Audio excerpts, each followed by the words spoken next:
So countrymen and women, ejali emyezi kati ebula nnaku zokka okutuuka ku kulonda kwa bonna okw'omwaka guno.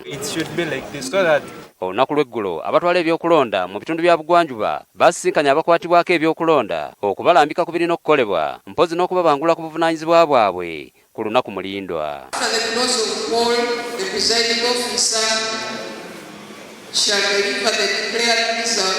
Ensisinkano eno yabaddemu abatwala ebyokwerinda mu bitundu bino so nga n'abakulembeze ne bannabyabufuzi okuva mu bibiina eby'enjawulo nabo tebaalutumidde mwana okulaba nga tewabaawo kintu kyonna kitaataaganya kulonda. We shall also have other elections for local government. On the 21st, we shall have elections for district chairpersons and district councillors. Then on the 27th, we shall have the ones for municipality. Akulira ebyokulonda mu bitundu bya Bugwanjuba Ismail Atwizuche asabye abeeno okujjumbira okulonda era ng'ategeezezza nga beetegese ekimala okulaba nga buli kimu kitambula bulungi. Akaruraka nza kuteeza kooma nza kukolesa kooma akokureba abantu abokwija kuteera akaruru nshaba abantu mwije omu kasheshe omu bwingi akooma kono mareda kintu emwe kurabyamu koreka ngu ori omuntu orikuteerera a polling station eitu akutiireho. I want to assure the public that this time there is no shortcut. All the ballots will be scanned and the voters that will go through the process who are going to vote will be scanned before they get the ballots. Atangaza obululu obwo n'alyoka abumuwa bw'anaabumuwa akasooka keka presidential amulaga wagenda okukagololera n'agenda mu bbaafu n'ateekako akabonero ak'okugolola ne pen oba okukozesa ekinkumu. Wagira ekindi ekiwahandiikamu nari otagizire ekiwahandiikaho akarurako tukabara ntubantukabara nkakaafuta.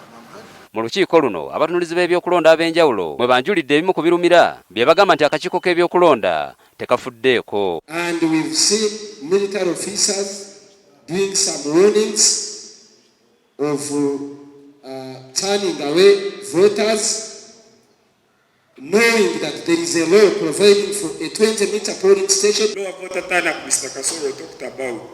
Like very many people believe that if you don't have those voter slips, you do not go to vote.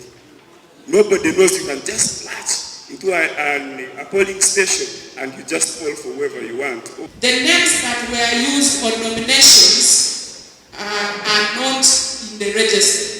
For example, the Uganda National Teachers Union that was used the other time does not appear this time. Mu kubaanukula kamisona w'ebyokulonda mu bitundu bya Bugwanjuba Caroline Bainamaryo asoose kwetonda olw'okulwawo okusomesa abantu ku byokulonda olw'okuba ebikozesebwa byatuuka kikeerezi mu ggwanga. It is not mandatory by the law for people to vote.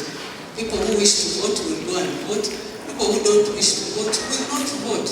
And there's nothing much we can do about that because it's not mandatory. And I always tell people that the first change that is required in this country is the mindset. Wadde nga ddembe lya bannayuganda okulonda ono abasabye okujjumbira okukuba akalulu kaabwe. Oluvannyuma wabaddewo okwegezaamu ku ngeri y'okulonda gye kugenda okutambula mu bifo awalonderwa. David Bukenya, NTV, Kusawem. Member of Parliament, vote, tick and cast a vote.